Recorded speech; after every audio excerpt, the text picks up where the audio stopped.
Hi guys, welcome to Market express.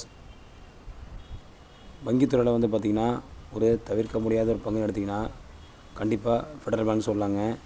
ஏன் அப்படின்னா கிட்டத்தட்ட இதோட வளர்ச்சி பார்த்திங்க அப்படின்னா கடந்த ஒரு வருஷமாக கிட்டத்தட்ட நம்ம போர்ட்ஃபோலியோவில் ஒரு 36% ரிட்டர்ன் கொடுத்தாலும் கிட்டத்தட்ட அரௌண்டாக பார்த்திங்கன்னா 47% பார்த்திங்கன்னா 1 இயர் ரிட்டர்ன் கொடுத்துருக்குங்க.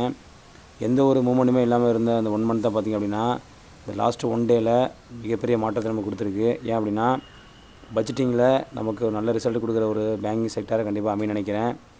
அது இல்லாமல் இவங்களோட புது சிஇஓவாக கிருஷ்ணன் வெங்கட் சொல்லிட்டு ஒருத்தர் அப்பாயின்ட் பண்ணியிருக்காங்க. இவரோட ஹிஸ்ட்ரி எடுத்து பார்த்திங்க அப்படின்னா மிகப்பெரிய வங்கிகளுக்கு இவர் சிஇஓ இருந்திருக்காரு.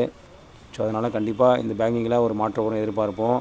இவர் பார்த்திங்கன்னா 3 வருஷ காலம் இந்த பதவியில் இருக்க வாய்ப்பு இருக்குங்க. கிட்டத்தட்ட எல்லா செக்டார்லேயும் பேங்கிங் செக்டார் மிகப்பெரிய ஒரு வலுவாக இருக்கும். பப்ளிக் செக்டார் பேங்க்ஸை விட ப்ரைவேட் செக்டாருக்கு அதிக ஹியூஜான மார்க்கெட் க்ரோத்தும் அவங்களோட கேபிட்டலும் நல்லாயிருக்கும்.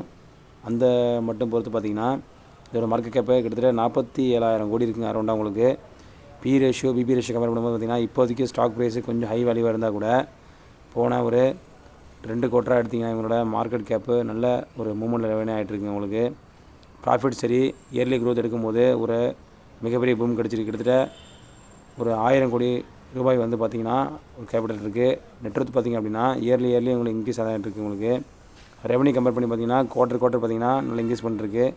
அதுமாதிரி ஹோல்டிங் பார்த்திங்கன்னா ப்ரமோட்டர்ஸ் ஹோல்டிங் பார்த்திங்க அப்படின்னா ஓரளவுக்கு கம்மியாக இருந்தால் கூட அவங்களோட ஃபாரின் இன்ஸ்டியூஷன் பார்த்திங்கன்னா கிட்டத்தட்ட 28% வச்சுருக்காங்க. மியூச்சுவல் ஃபண்டில் 31% வச்சுருக்காங்க. ரிட்டைலில் 26% வச்சுருக்காங்க. ஸோ அதனால் கண்டிப்பாக நம்பிக்கை அந்த பேங்க் நம்ம எடுத்து பண்ணலாம். நான் ஒரு செபி அட்வைசர் கிடையாதுங்க. நல்லா செபி அட்வைஸ் கேட்டு நீங்கள் அந்த ஸ்டாக் இன்வெஸ்ட் பண்ணலாம்.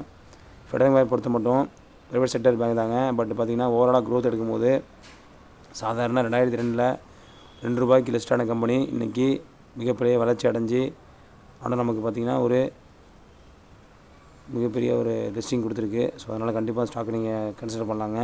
கன்சிடர் பண்ணுங்கள், பெனிஃபிட் பண்ணுங்கள்.